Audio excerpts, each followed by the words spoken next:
Bueno, em, bien, entonces, estamos en estas leyendas que hay en el templo de Delfos. Entonces, a partir de esto, Eco dice, bueno, se puede sacar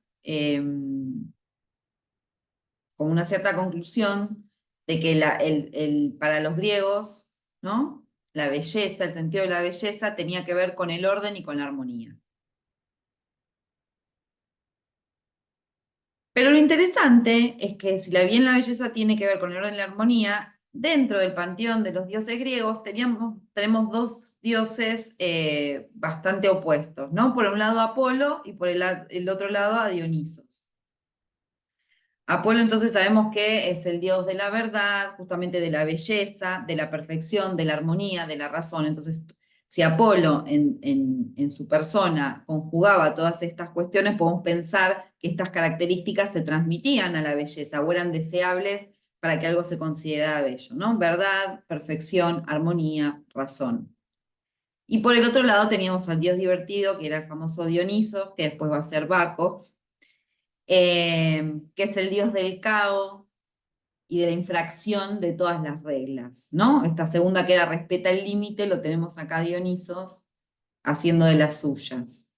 Eh, es el dios del exceso también, justamente, y por eso es muy problemático para una cultura que piensa que la belleza tiene que ver con el orden y con la armonía. Pero esta antítesis no es tanto una antítesis, después lo vamos a ver mejor, Nietzsche lo dice mejor, pero lo que acá se mostraría es que la existencia de estos dos polos, en estos dos dioses, dan la posibilidad de la irrupción del caos en la armonía, ¿no? Porque tenemos, por un lado, esa antítesis sería, bueno, la belleza y la percepción sensible, ¿no? El problema de la apariencia en la belleza. La cuestión de que solo sea visible es un problema, como ya vimos con Platón. Si es solo una idea, entonces no es perceptible y eso ya es problemático.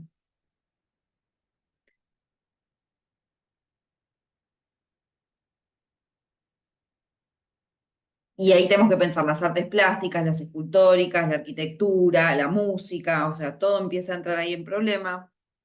Y por el otro tenemos también la idea también esta de que se puede hablar de la belleza y que la música, aunque expresa el alma, queda del lado del desorden y de Dionisos, ¿no? Entonces, ese va a ser uno de los problemas que van a tener y que estos dos dioses en un poco encararían estas dos cuestiones, ¿no? El lado del desorden sería como el lado de las pasiones, ¿no? Aquello que viene, o sea, que es una pasión si no es el rompimiento de los límites, el demasiado que no se nos permitiría, ¿no? El salir de la armonía.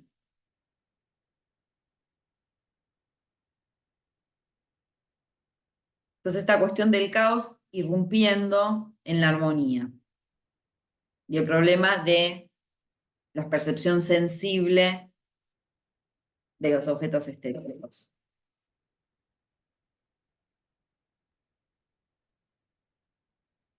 Después, entonces, hay un apartado sobre Nietzsche, ¿no? Como qué lectura hace Nietzsche de todas estas cuestiones que se veían en los griegos. Y acá lo que va a aparecer es, bueno, hay otra antítesis que es anterior a la que estamos viendo, que sería entre la distancia y la proximidad.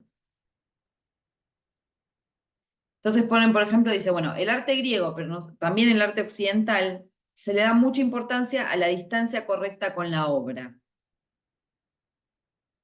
La belleza griega, dice, se expresa por los sentidos que permiten mantener la distancia entre el objeto y el observador, es decir, la vista y el oído. Los dos sentidos con los cuales se perciben, se percibe la belleza, la estética, el arte, que serían la vista y el oído para la música, lo que hacen es imponer una distancia, uno no está sumergido en esa música, uno no está adentro tocando las obras y demás. Hay una distancia que nosotros al día de hoy la seguimos reconociendo, ¿no? Digo, si uno piensa en una visita a un museo, es justamente eso, es una distancia que hay entre uno y eso que uno está mirando. O por eso es revolucionario o novedoso el museo ese que hay para los chicos de la ciencia que es prohibido no tocar, porque se supone que en un museo está todo prohibido tocar y existe ese museo para chicos que es prohibido no tocar, ¿no? Justamente meterse ahí y tocar y hacer lo que se supone que no se puede hacer en un museo. Em, esta distancia era deseable para el mundo griego, ¿sí? Tenía que haber una distancia entre el observador y los demás. El tema es que la música le generaba cierto conflicto, porque si bien hay una distancia con la música en un punto hace que la gente, el ritmo de la música a la gente la moviliza de alguna manera, ¿no?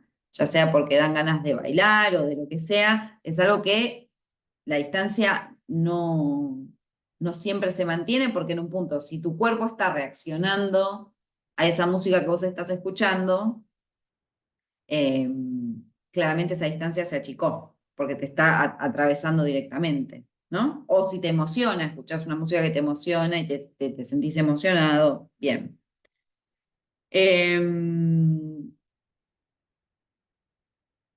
Entonces, Nietzsche lo que va a decir es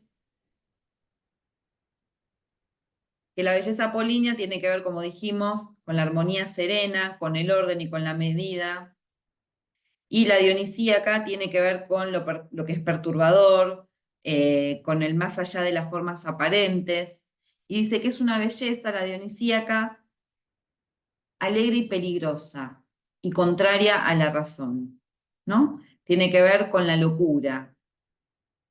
Y entonces dice, esta belleza dionisíaca, que los griegos reconocían en un punto que existía, porque por algo existía Dionisos, siempre va quedando en un segundo plano durante mucho tiempo, y dice que va a empezar a surgir con mayor fuerza en la época moderna.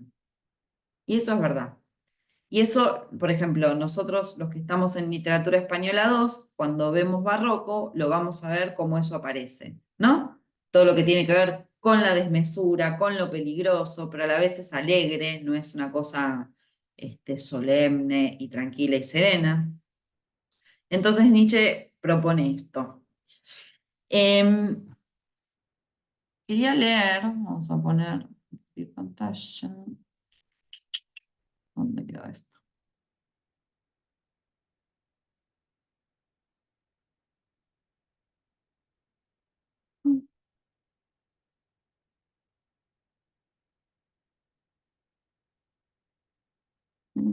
Página 58.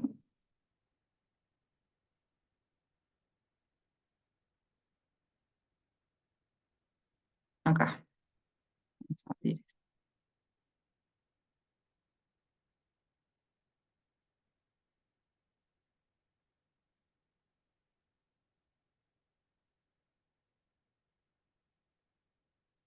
Bien. Lo que tiene bueno este libro, va, que a mí me gusta, no solo son las reproducciones, sino que también hay extractos de los autores que menciona, ¿no? Entonces está bueno no solo escuchar lo que dice Eco sobre esos autores, sino efectivamente poder leer lo que decían esos autores. Entonces veamos acá lo que dice Nietzsche sobre la belleza apolínea, en el origen de la tragedia. Dice, la ingenuidad homérica no debe ser comprendida sino como la completa victoria de la ilusión apolínea, una ilusión semejante a las sugeridas tan frecuentemente por la naturaleza para conseguir sus fines. El verdadero designio está disimulado bajo una apariencia engañosa. Nosotros tendemos los brazos hacia esta imagen y por nuestra ilusión la naturaleza alcanza sus fines. Entre los griegos, la voluntad quería completarse a sí misma en la transfiguración del genio por el arte.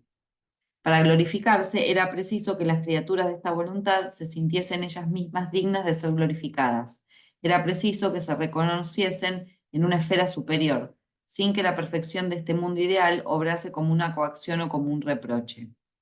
Y esta es la esfera de la belleza en la que ellos veían en los olímpicos su propia imagen. Con la ayuda de este espejismo, la belleza, la voluntad helénica, combatía esta aptitud para el sufrimiento, esta filosofía del mal y del dolor, cualidades correlativas de todo instinto artístico, y como monumento de su victoria se yergue ante nosotros Homero, el artista ingenuo. Ahora vemos qué dice la belleza dionisíaca. Creemos en la vida eterna, proclama la tragedia, mientras que la música es la idea inmediata de esta vida. El arte plástico persigue un fin muy diferente, muy diferente. Aquí Apolo triunfa sobre el sufrimiento del individuo con ayuda de la glorificación radiante de la eternidad de la apariencia. Aquí la belleza se sobrepone al mal inherente, a la vida. El dolor es, en cierta medida, suprimido falazmente de los rasgos de la naturaleza. En el arte dionisíaco y en su simbolismo trágico, esta misma naturaleza nos habla con una voz no disfrazada, con su verdadera voz y nos dice, sed como yo, entre la perpetua metamorfosis de las apariencias, la madre primordial, la eterna creadora, la impulsión de vida eternamente coactiva, desarrollándose eternamente en esta diversidad de las apariencias. Acá está bueno que, porque vemos también que del lado de lo dionisíaco queda lo que tiene que ver con las apariencias, ¿no? Que es algo que ya veíamos que venía desde Platón, esta idea de que el arte no es la cosa en sí misma, que es una copia, la idea de las apariencias. Eh, y podemos pensar, por ejemplo, si pensamos en Edipo Rey, la apariencia, las apariencias son importantes porque lo que se va develando a medida que avanza la tragedia es que nadie es quien parece ser, no porque se hayan disfrazado, sino que por distintas, porque a él lo abandonan para que no mate al padre y en vez de que lo maten, lo agarran en el campo, en el monte, entonces se lo llevan y lo crea otra familia y él piensa que es el hijo de, ¿no? Y al final no. Digo, toda esa tragedia, acá habría como un claro señalamiento, tiene un tinte dionisíaco, el horror, ¿no? El de las apariencias, el de no ser lo que uno se supone que es. Y eso conllevaría, según esta mirada, al desastre, a lo que tiene que ver con lo dionisíaco, con esa belleza o esa estética que es perturbadora y peligrosa. Tal es así que, bueno, así termina Edipo expulsado de Tebas, arrancándose los ojos y todo lo que ya sabemos. Sí, Daniel, ¿querías decir algo? Sí, no, pensaba también en la casa de Bernarda Alba y en Bernarda y todo lo que busca ella aparentar, que, que concretamente no es, ¿no? Y en el final, cómo ella sigue pensando en la muerte de su hija, eh, solo en eso, ¿no? Adela, mi hija muerto virgen, y era lo único que le preocupaba, la apariencia y cómo ella mostraba a su familia, al resto, no concretamente lo que pasaba dentro de la casa. Sí, totalmente. Em, Además es un tema muy literario, ¿no? El tema de la apariencia. O sea, nosotros ahora que vamos a seguir leyendo, pero bueno, en La vida es sueño están los personajes que se disfrazan para ser otros. Digo, las apariencias es algo que aparece, de hecho es un tópico literario, el doppelganger, ¿no? La idea está del doble, que es otro que no es uno, ¿no? Y siempre genera cuestiones terroríficas, o sea, que haya un doppelganger, un doble de uno circulando por el mundo es un pensamiento absolutamente terrorífico no sé, la literatura alemana sabe sobre eso y ha escrito un montón sobre, sobre esta cuestión. Em, Bien, hasta acá con el capítulo 2, que era lo que nos habíamos propuesto hacer el día de hoy. Me gustaría agregar de mi cosecha un par de cuestiones. Esperen que cambio de cuaderno.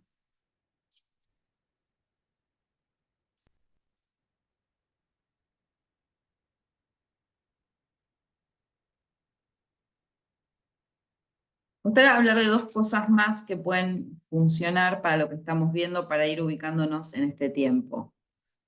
Por un lado, y a ver si encuentro acá, seguramente sí, acá estamos. Este texto es la historia del arte de Gombrich, que nosotros leímos la introducción. Entonces, para apuntalar un poquito, podemos ver algunas cuestiones básicas de los capítulos 3 y 4. Vamos a mover esto para acá, así yo veo.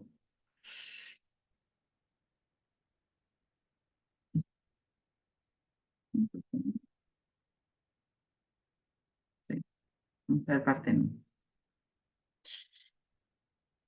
Bien. Eh, Gombrich en este capítulo 3 se va a ocupar de Grecia, pero más atrás, va a ir todavía al siglo 7 entre el siglo 7 y el siglo V antes de Cristo, ¿no? Va a hablar también de Atenas y va a ir contando un poco más con una mirada diferente. Me interesa que hagamos las distintas miradas, ¿no? Como la de Eco, totalmente enfocada en ir rastreando la belleza. Y Gombrich lo que hace es una más tradicional historia del arte, ¿no? Bueno, primero pasó esto, después pasó lo otro y así. Entonces dice, bueno, que en Atenas el arte escultórico abrevaba o venía de los egipcios, ¿no? Que eran aquella otra civilización que era más avanzada en ese momento que la de ellos, y bueno, también fueron, o sea, a nivel de arte hubo una influencia. Pero nos toman lo de los egipcios y van un paso más, y dice Gombrich que empiezan a crear una visión propia con nuevos modos para representar la figura humana, y que esto se transforma en una revolución, y que lo mismo sucede con la pintura, no solo con la escultura. ¿De qué está hablando Gombrich? Para ver que hablan un poco de lo mismo, que ya lo dijimos con Eco, del escorzo, ¿no? De la capacidad de generar profundidad en la figura humana, tanto en la escultura como en la pintura. Entonces dice que, bueno, que para él la gran revolución, ¿por qué se habla tanto del arte griego y qué sé yo? Que fue una revolución por el descubrimiento de las formas naturales y del escorzo, justamente. Si nosotros pensamos en, miremos acá,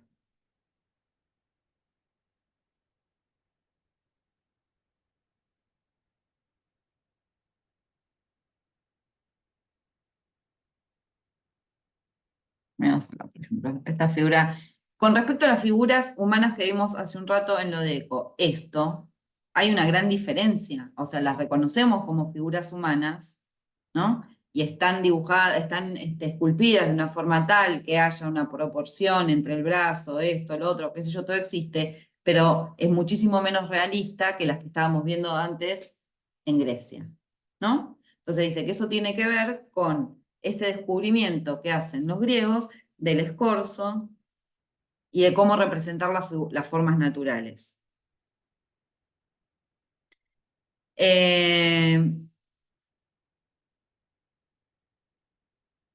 Esto se da junto, él dice, este proceso que se hace, no es que un día alguien se levantó y dijo, bueno, ¿cómo podemos hacer para que el arte sea más realista? ¿Cómo podemos representar mejor la figura humana? Bla, bla, bla. Sino que,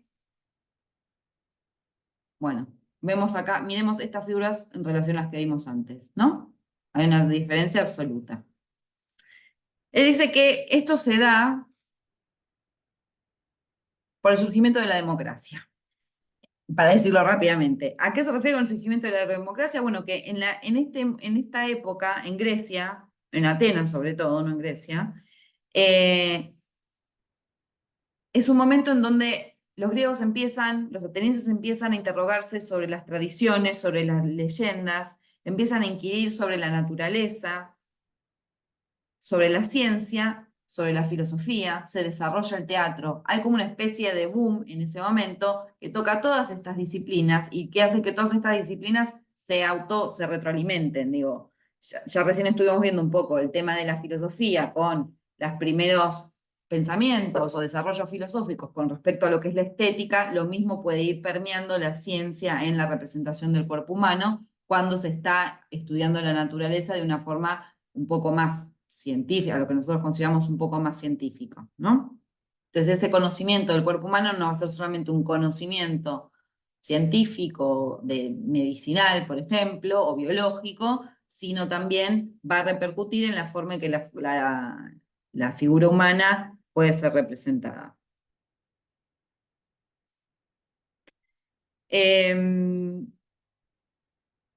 Uno de los problemas que tenemos de esta época es que cuando el cristianismo comienza a avanzar, destruyó gran parte de las esculturas, y las que nos llegan a nosotros son copias romanas, que no son exactamente lo mismo que eran, ¿no? Eso es importante reconocérselo al cristianismo, que nos ha dejado eso. Entonces, empieza a haber mucha atención, por ejemplo, a generar conocimientos sobre el cuerpo humano en movimiento, cómo plasmar el cuerpo humano en cualquier posición. No solo como un fin en sí mismo de cómo hacer mejor, cómo plasmar mejor el cuerpo humano en movimiento, sino que también eso les permitía a ellos lograr lo que nosotros también estuvimos viendo, que es plasmar la vida interior de las figuras. Si nosotros dijimos junto con Platón que lo importante no era solamente la belleza estética de la vista de los sensibles, sino que también querían plasmar en esas figuras humanas la belleza del alma, la belleza del carácter, o la belleza de las cualidades del alma de esa persona, de esa figura que se estaba creando. Entonces, esto del movimiento les sirve también para eso, porque volvamos acá.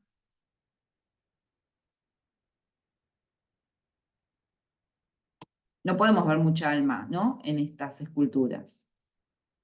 Son como una suerte de monigotes, o sea, tienen un montón de importancia en sí mismas, pero digo, no es que vos ves esto y en ese rostro se puede percibir ese ideal de la belleza platónica, ¿no? Del alma de lo que sea que estuvieran representando. Bien. Sí. Acá a mí en la pantalla compartida me sigue apareciendo solo la imagen esta que teníamos con las definiciones de las bellezas de Nietzsche. Ay, ¿no están viendo lo de Gombrich?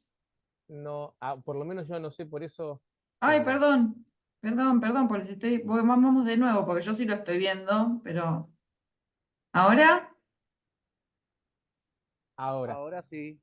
ok, perdón, pobre, yo les hablaba de No hay algo que no problema. sabían de qué les estaba hablando.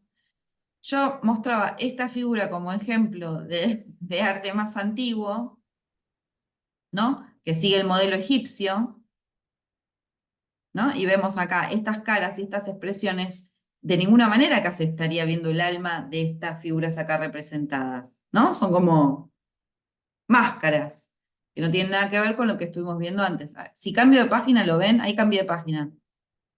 ¿Sí? Ah, ok, listo. Digo, muy distinto a esto, ¿no? O sea, hay una gran diferencia entre unas figuras y otras, entre lo que se puede representar. Miremos también, hablamos del movimiento, miremos la diferencia que hay, ¿no? Acá este cuerpo que está sosteniendo arriba el capitán, no sé qué estará sosteniendo, bueno, los cielos teóricamente, este que está acá también, ya podemos ver los pliegues de la vestimenta, ¿no? Que es otra cosa absolutamente diferente de lo anterior. Miremos que hay cierto realismo, ¿no? En estos pliegues que se ven acá, en cómo estos cuerpos no están todos posicionados de igual manera, uno mira para un lado, el otro mira para el otro, y qué sé yo. Sí, es medio tosco el tema de la cabeza esta totalmente girada. Por ahí esta señora hacía mucho yoga y podía, pero bueno, no lo creo.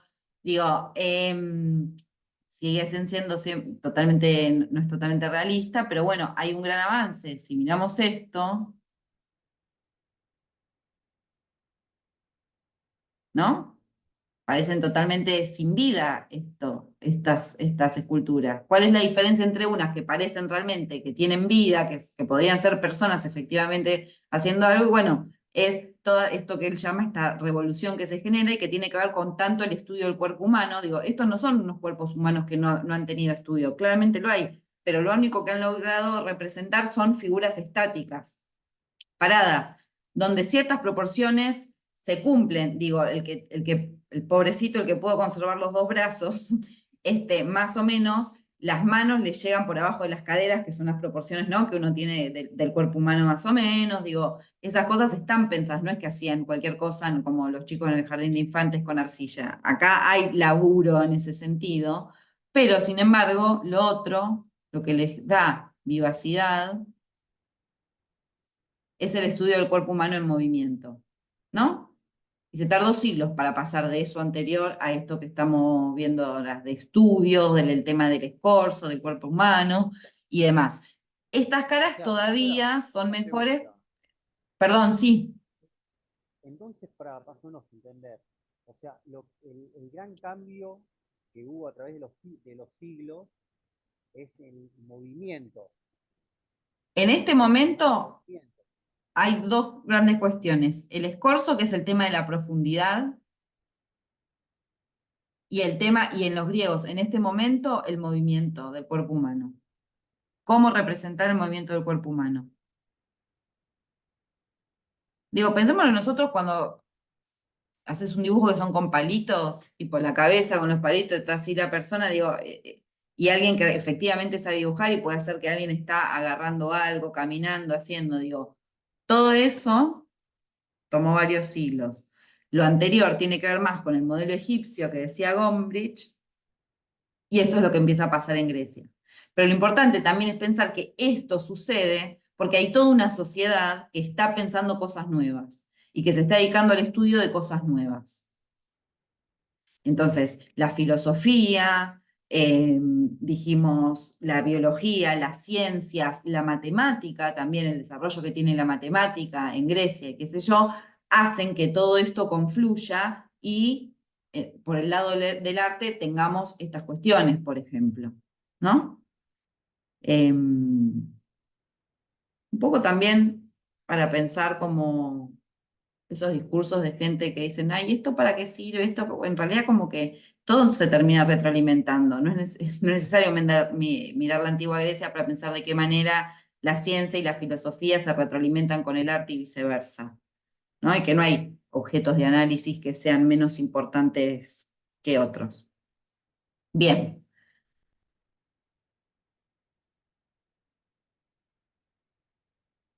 mira, esto es de Delfos. Espectacular.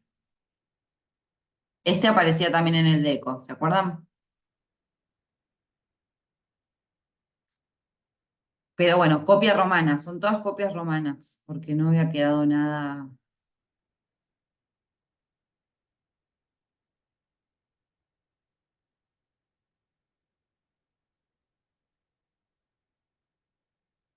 Bien. En el capítulo 4, que es este que vamos a ver ahora, justamente voy a hacer dos comentarios, no muchos, sobre este, que Gombrich lo llama el reino de la belleza, entonces volvemos un poco más como la importancia que tiene esta idea para los griegos. Eh, como ven ahí, siglo IV al primero antes de Cristo.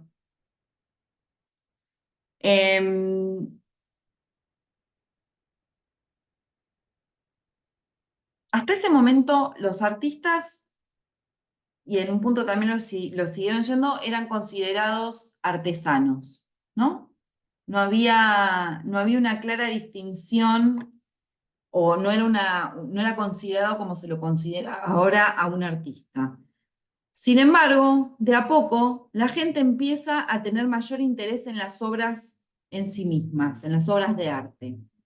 ¿Y esto por qué se produce? Porque hay distintos movimientos, hay distintas escuelas artísticas que van a estar ahí trabajando al mismo tiempo. Entonces, si vos como sociedad tenés un movimiento o una escuela artística única, entonces todo lo que ves se hace de acuerdo a esa escuela artística, bueno, para vos eso es el arte. Cuando empieza a aparecer distintas escuelas artísticas proponiendo distintas maneras de crear esos objetos artísticos, la gente se empieza a involucrar más, aunque ya sea mínimamente por una cuestión de preferencia. Ah, esto me parece que está más logrado, esto no, esto me gusta más, esto menos. Y entonces ahí se empieza a dar como una suerte de interacción entre el público y los artistas, que si bien siguen un poco siendo considerados artesanos, ya empiezan a hacer una cosa diferente. Entre esta suerte de competencia entre distintas escuelas artísticas, lo que también va a ir generando es un cambio en el gusto artístico. Se va haciendo más deseable un gusto más delicado, ¿no? Que tiene que ver eh, con lo jónico, ¿no? Como después lo vamos a ver en arquitectura.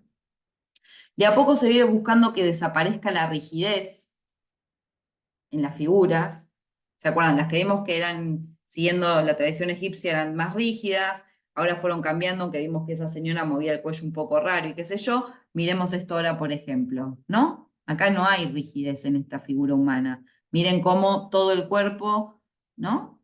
Está como, que ya no hay más tanto unas cuestiones de líneas rectas, sino que son más curvas, como de nuevo el tema de la vestimenta está cada vez siendo más logrado, porque se ve por debajo, ¿no? Los distintos músculos y demás.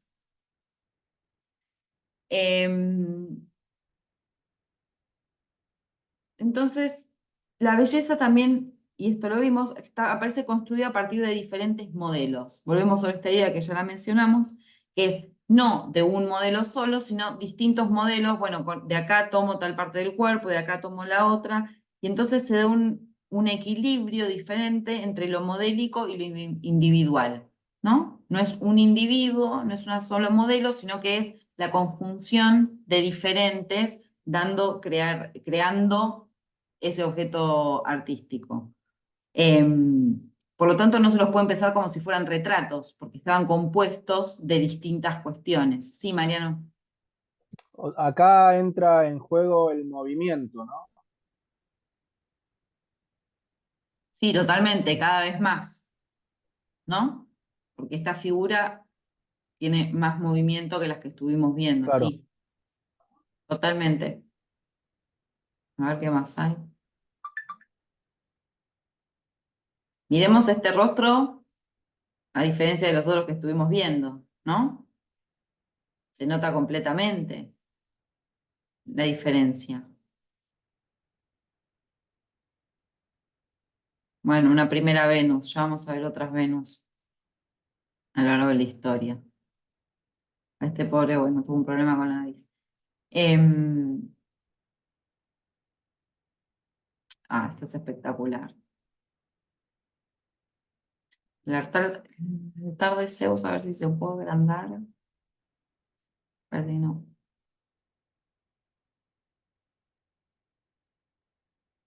Voy a ver si puedo ver si dejo de compartir y vuelvo a abrir con esto más agrandado porque esto es para ver. más de cerca. Lo voy a buscar por afuera, porque está muy chico.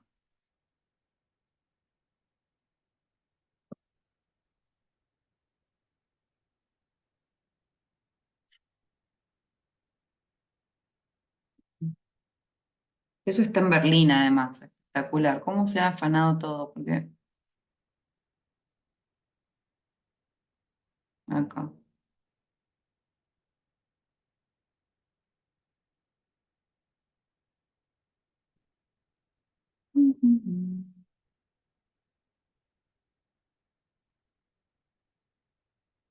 Un poco más de cerca.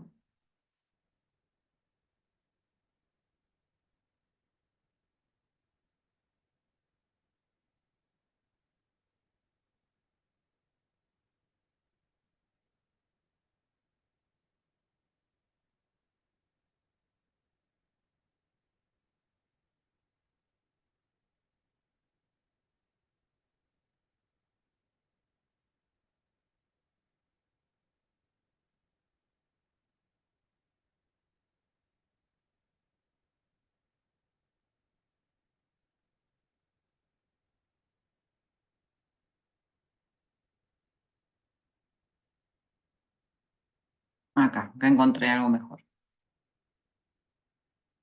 más grande. O sea, obviamente le faltan partes.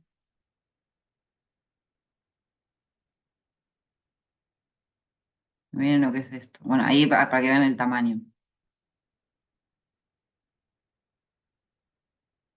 Queríamos movimiento, miren lo que tenemos acá. O sea, no hay un cuerpo en reposo.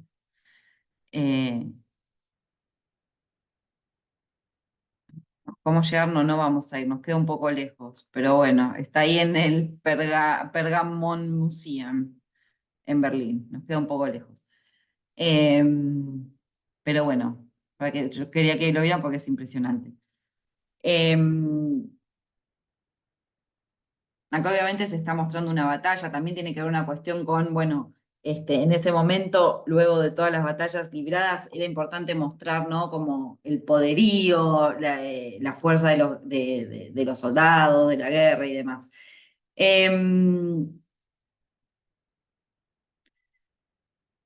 Gombrich dice entonces que a finales del siglo cuarto, comienza a aparecer la idea de animar las facciones sin destruir la belleza. Porque el problema, ¿cuál es? Yo recién les dije, bueno, no eran retratos porque eran las figuras humanas se construían a partir de diferentes modelos, no era un solo modelo, a partir de varios, ¿no? Esta idea tiene un poco que ver conmigo con lo ideal, ¿no? Bueno, lo mejor de cada uno, la mejor parte de cada uno, una especie de Frankenstein de la hermosura. Entonces, lo que se intenta es decir, bueno, queremos hacer retratos porque hay como ciertos personajes que deberían ser retratados para la posteridad, pero tampoco vamos a destruir la belleza. Entonces, lo que tenemos que entender es que cuando vemos retratos o esculturas de, no sé, ese es Alejandro Magno, qué sé yo, bueno, quizás no lucía así Alejandro Magno, sino que había un afán de que se pareciera a Alejandro Magno, pero le daban una pátina de belleza, como si le pusieran ahora un filtro de Instagram, ¿no? Lo mejoraban un poco, no son 100% fidedignas, pero nadie veía, o sea, nosotros nos reímos, pero nadie veía eso como algo risible o malo, porque no tenía que ver con la vanidad del personaje, como puede ser ahora, que, sí, quiero salir sin las patas de gallo y qué sé yo, sino que tenía que ver con una noción de la belleza y de la estética. O sea, no voy a representar algo feo, porque ya que lo vamos a representar, ya que se va a construir, se va a constituir en escultura o en un cuadro, en lo que sea, bueno, a las figuras, a las facciones de tal personaje, lo vamos a mejorar. ¿Sí? Y no era para escándalo de nadie, y todo el mundo entendía que tenía que ver con eso. Pero bueno, ahí es cuando empiezan a aparecer los retratos, ¿no? Que nosotros, pues, para nosotros es común, ahí uno va a cualquier museo y ve retratos de 500 millones de personas que no saben ni quiénes son, el retrato en sí mismo como un género, ¿no? Plástico. Pero bueno, empieza a comenzar esta cuestión del retrato, pero bueno, ya sabemos que no totalmente fidedigno porque no importaba, eso no era lo más importante. Después nosotros pensamos que sí, el retrato se convierte en que sea lo más fidedigno posible, ¿no? Un retrato, si alguien hace un retrato que en general, ¿no? En el arte más clásico, que no se parece a la persona, se piensa que el artista no es bueno. ¿Por qué no pudiste pintar a la persona como realmente correspondía? Después ya tenemos ahora en el siglo XX, cuando todo eso con la vanguardia se va al demonio, y ahí ya eso no va a ser lo más importante. Como vimos el otro día, ¿se acuerdan con la gallina de Picasso? Que había una que era una litografía, creo que era bastante parecida a lo que podía ser una gallina de verdad, y después estaba un típico dibujo picasiano con la cara en el mismo plano en vez de planos diferentes, y qué sé yo, y eso no es porque él no sabía pintar claramente, ¿no? Bueno, a ellos no les importaba porque lo importante era que siguieran transmitiendo belleza.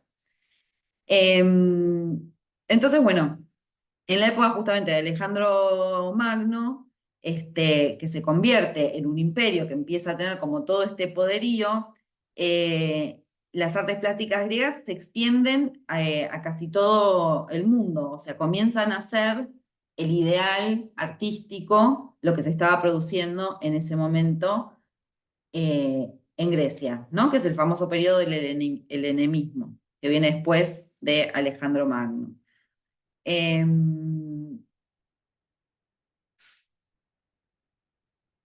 Entonces, el arte helenístico, que es esto que estamos viendo nosotros ahora y por eso lo puse, el altar de Pérgamo, eh, empieza a tener cada vez más importancia para este arte lo vehemente y lo impresionante. Ya vemos esto que dijimos, bueno, acá hay